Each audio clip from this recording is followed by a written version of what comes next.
Hello বন্ধুরা, আমি শিলা। আজকে তোমাদেরকে এমন একটি গল্প শোনাব যেখানে একটি ছেলে একটি মেয়েকে প্রথমে বন্ধু ভাবত, বেস্ট ফ্রেন্ড ভাবত।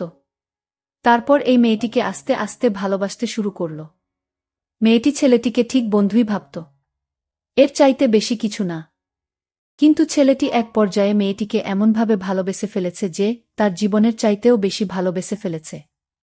একদিন ছেলেটি তার ভালোবাসা প্রকাশ করতে গেলে মেয়েটি তার সাথে যা করল তা শুনলে বন্ধুরা তোমাদের কলিজা কেঁপে উঠবে। তাহলে চলুন বন্ধুরা, গল্পটি শুরু করি। গল্পটি শুরু করার আগে বন্ধুরা, তোমাদের নিকট আমার বিশেষ অনুরোধ, দয়া করে তোমরা আমার চ্যানেলটি সাবস্ক্রাইব করে আমাকে সাপোর্ট করবা। আমার পাশের বাসার একটা মেয়ে নাম সাধনা, আর ছেলেটির নাম আবু সায়েম।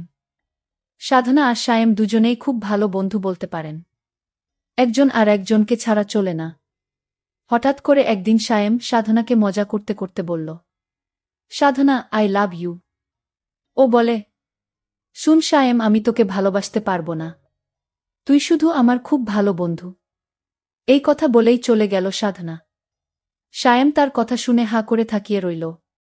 তাকে কোনোভাবেই তার মনের অনুভূতি বোঝাতে পারল না। এভাবেই দিন যেতে লাগল। কিন্তু ছেলেটি ভাবল যে সাধনা তো কোনোভাবেই আমাকে ভালোবাসে না, কি যে করি। বলতে বলতে সাধনার ফোন।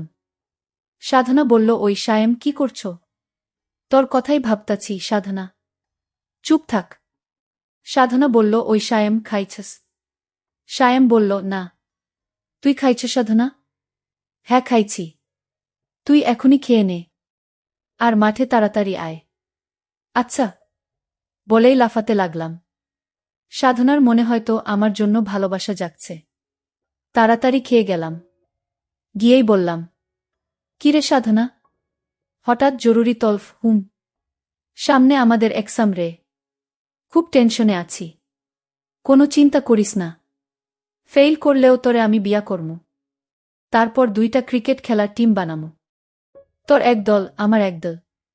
বলেই হা হা হা করে হাসি দিলাম। কিন্তু হাসি দেওয়ার পর যা ঘটল তা সায়েম তার নিজের চোখকেও বিশ্বাস করাতে পারল না। এমনভাবে সায়েমের গালে চড় মারল সাধনা জেনা গাল দিয়ে ধোয়া বের হচ্ছে।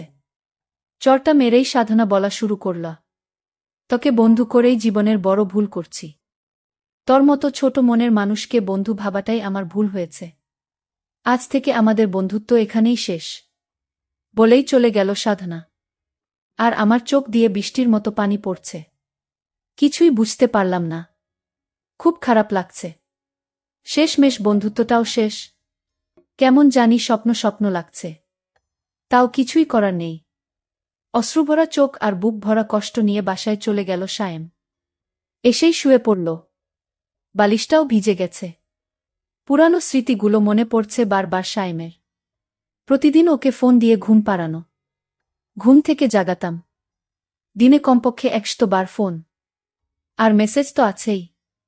সব স্মৃতিগুলো মনে পড়ছে সায়েমের। আমাদের বন্ধুত্ব শেষ হলেও আমি ঠিক আগের মতোই ফোন দিতাম, মেসেজ দিতাম। সাধনা খুব বিরক্ত ফিল করত। তারপরও কথা বলতে চাইতাম। হঠাৎ একদিন দেখলাম সাধনা পার্কে এক ছেলের সাথে হেসে হেসে কথা বলছে। এমনভাবে কথা বলছে ওই ছেলেটার সাথে দেখে মনে হচ্ছে যেন তারা দুজন স্বামী স্ত্রী। ছেলেটার সাথে সাধনা কথা বলছে দেখে মনের ভিতরটা কেঁপে উঠছে। আমার মনে হচ্ছে যে না, আমার মাথার উপর আসমান ভেঙে পড়ছে। ছেলেটার সাথে এমন আচরণ করছে, আমার কাছে মনে হচ্ছে যেন তারা জনম জনমের পরিচিতি। তাদের খুব অন্তরঙ্গ অবস্থায় দেখে মনটা খারাপ হয়ে গেল। আমি পার্কের এক কোণ থেকে তাদের এই অবস্থাটা লক্ষ্য করলাম। যেন কলিজাটা ছিঁড়ে যাচ্ছে। একটু পর আমি দেখলাম তারা যেন একটু গভীরে নির্জনে যেতে শুরু করল। সেখানে একটি কুঁড়ে ঘর আছে। তারা সেখানে গিয়ে খুব তাড়াহুড়া করে সেই কুঁড়ে ঘরের ভিতর ঢুকে পড়ল। সেখানে তারা 2 থেকে 3 ঘন্টা অতিবাহিত করল। আমার আর বুঝতে বাকি রইল না, যাকে জীবনের সবচেয়ে বেশি ঘনিষ্ঠ ভাবতাম, যার কাছ থেকে একটু সুখ পাওয়ার জন্য সব সময় বেকুল থাকতাম, তার আজ এই অবস্থা দেখে মনের ভিতরটা ভেঙে পড়ল। তাই বাসায় এসে পড়লাম। বুকটা ব্যথা করছে। তাই ভাবলাম সাধনাকে একটা ফোন দেই। অনেকবার কল হওয়ার পর রিসিভ করল সাধনা। ফোনটা ধরতেই সায়েম বলল, বুকে ব্যথা করতেছে। সাধনা বলল, ব্যথা করা ভালো। এখন আমাকে আর ডিস্টার্ব করবি না, পরশু আমার পরীক্ষা।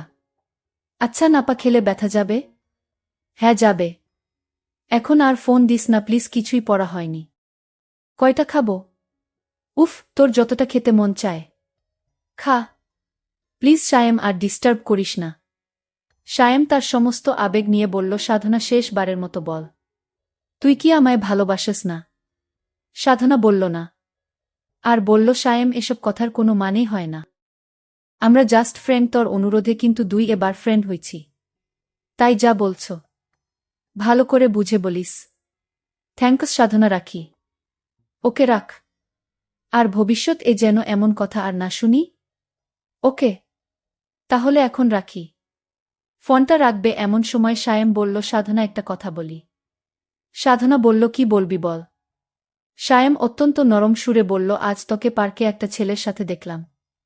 সত্য করে বলবে সাধনা, ছেলেটিকে? তোর সাথে এই ছেলেটির কিসের সম্পর্ক? সাধনা বলল, ও আমার লাভার। সায়েম সাধনার মুখ থেকে কথাগুলো শুনে একেবারে নীরব হয়ে রইল। তার ভিতর থেকে আর কোনো কথা মনে হচ্ছে বের হচ্ছে না। হাত পা একেবারে অবশ হয়ে যাচ্ছে। একটু নীরব থেকে সায়েম বলল, সাধনা, আমার কিছু ভালো লাগছে না। এই কথা শোনার পর সাধনা ফোনটা কেটে দিল। ফোনটা কেটে দিয়ে মনে মনে ভাবতে লাগল। একসময় সাধনা মেয়েটা সারাক্ষণ আমার খবর নিত। এখন আর নেয় না, আর জিজ্ঞেস করে না কাউকে পছন্দ করিস কিনা সায়েম। আর আগের মতো কি করতে হবে বলে না। হঠাৎ বুকের ভিতরে আবার চিপ দিয়ে উঠে। বুকটা চেপে ধরে একটু বিছানায় শুয়ে পড়লাম। খুব কষ্ট হচ্ছে। আবার বিছানা থেকে উঠে আমাকে নাপা খেতে হবে। কষ্টা খাবো? সাধনা তো বলেই দিয়েছে, যতটা ইচ্ছে ততটা তুই খা। সবগুলো ওষুধ মুখের ভিতরে পুরে ঘুমিয়ে পড়লাম। কাক ডাকা ভোরে উঠে পড়ে সাধনা। মোবাইল চেক করে একটা দীর্ঘশ্বাস ছাড়ে। যাক, আজ কোনো মেসেজ ও নাই, মিসড কল ও নাই। পড়ায় মনোযোগী হয়। সাধনা মন দিয়েই পড়তে থাকে। হঠাৎ মনটা যেন কেমন কেমন করছে। তবুও ভালো সায়েম জ্বালাচ্ছে না। ছেলেটার কোনো কমন সেন্সও নাই। যখন তখন ফোন দিয়ে বলবে, সাধনা এটা হয়েছে। এখন কি করব? ওইটা হয়েছে, বোরিং। কয়েক ঘন্টা কেটে গেলেও সাধনার মোবাইলের আলো জ্বলছে না। হঠাৎ মোবাইল মেসেজ টোন বেজে উঠল। সাধনার কাছে বোরিং হ্যাপি দুইটাই লাগল। মেসেজ অন করে হতাশ হয় রবি সিম কোম্পানির SMS। রবি সিমকে কয়েকশো গালাগাল দেয় সে। ঘড়ির ঘণ্টার কাঁটা ক্রমেই বেড়ে চলেছে, কিন্তু একটিবার এর জন্য সায়েমের মোবাইল থেকে কল আসে না। হঠাৎ সাধনার স্মরণ হয় গতদিনের কথা। সাধনা বুকে ব্যথা। ওর ভ্রু যুগল কুঁচকে যায়। মুখটা কালো হয়ে যায়। বুকের ভিতরটা খা খা করে উঠে। মন থেকে কত রকম ভয় করছে। রাত 9টা। সাধনা একদম পড়তে পারছে না। বারবার সায়েমের কথা মনে পড়ছে। সায়েমের মেসেজ তো তার বোরিং লাগে, কিন্তু সে কেন এখন সায়েমের মেসেজ খুঁজছে? কিছু না ভেবেই সায়েমের নাম্বারে ফোন দেয়।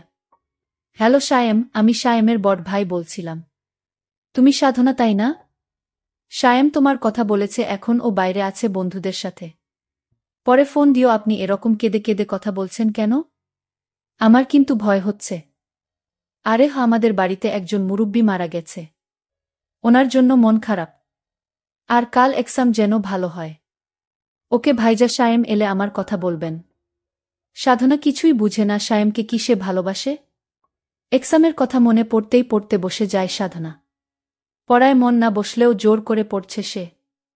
হঠাৎ ঘুমের দেশে হারিয়ে যায় সে।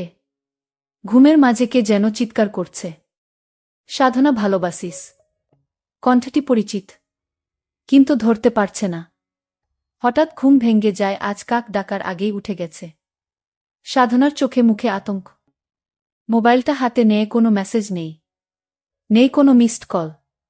সাধনা চায় হঠাৎ করেই একটা কল আসুক, আর নামটা ভাসুক সায়েম। কিন্তু নামটা আর ভাসে না। সাধনার মনে হচ্ছে সে সায়েমকে ভালোবাসে। যখন বলবে সায়েম ভালোবাসি, কতই না খুশি হবে সে। ভাবতেই অবাক লাগছে। এক্সামের পর সোজা সায়েমদের বাড়িতে চলে যায় সে।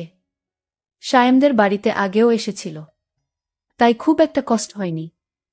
সায়েমদের ঘরে এত মানুষ কেন? সায়েমের বন্ধুরা সবাই এখানে। সায়েম কই? আগের বার এসেছিল তখন তো সায়েম কত খুশি হয়েছিল। সায়েমের ভাই সাধনাকে এগিয়ে নিয়ে যাচ্ছে। সায়েমকে দেখাবে বলে, কিন্তু সাধনার মনে খটকা লেগে যায়। এদিকে তো গোরস্তান এখানে কেন নিয়ে যাচ্ছে আমাকে? সায়েমের ভাই পকেটে হাত দিয়ে একটা ছেঁড়া পাতা দেয়া সাধনার হাতে। কাগজটি পড়তে শুরু করে। হ্যাঁ, এটা সায়েমের লেখা। কেমন আছিস সাধনা? আশা করি ভালো থাকারই কথা। ভাইজা চেয়েছিল তোকে জানাতে আমার অবস্থা ভালো না। কিন্তু এমনিতেই আমি তোর এক্সামের অনেক ক্ষতি করে ফেলেছি, তাই আর জানাইনি। এক্সাম কেমন হয়েছে? ওশরি, আমি তো আর বললেও শুনতে পাব না। সম্ভবত তুই আমার কবরের পাশে দাঁড়িয়ে।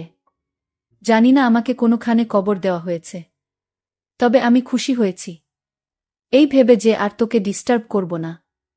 আসলেই তোকে অনেক ডিস্টার্ব করেছি, মাপ করে দিস। আর হ্যাঁ, তোর লাভার পিঙ্কু অনেক ভালো, হ্যান্ডসাম, তোর সাথে মানা। সেদিন তোদের দুজনকে পার্কে আপত্তিকর অবস্থায় দেখে মনের ভিতরটা কেঁপে উঠেছিল।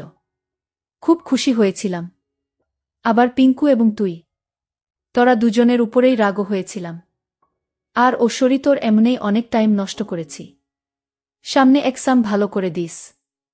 আর একটা কথা, নাপা কাজ করেছে, আমার সব ব্যথা দূর করে দিয়েছে। থ্যাঙ্কস, মাফ করে দিস।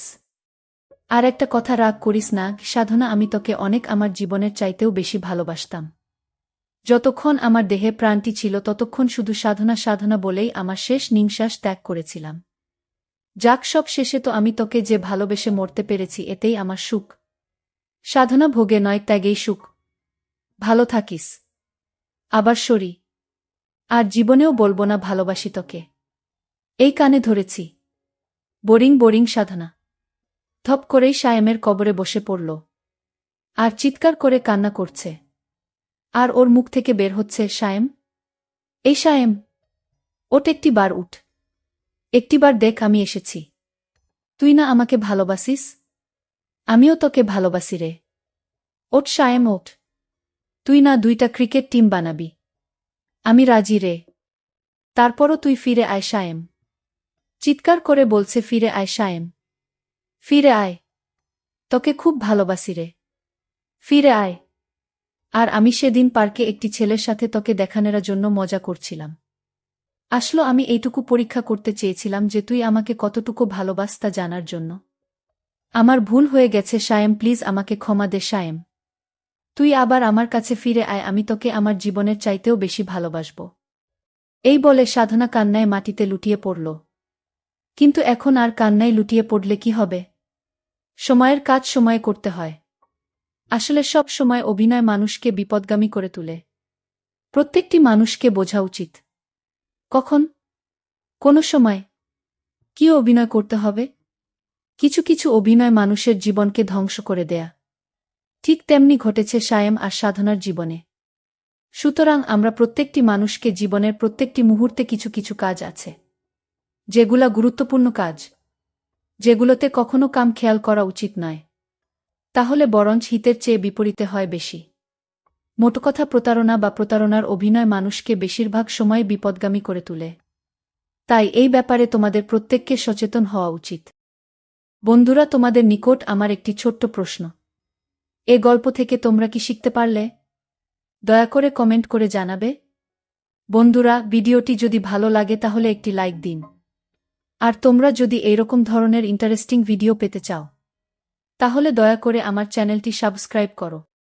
পরিশেষে তোমাদের সকলের সুস্বাস্থ্য কামনা করি। ভিডিওটি দেখার জন্য তোমাদের সকলকে অসংখ্য ধন্যবাদ।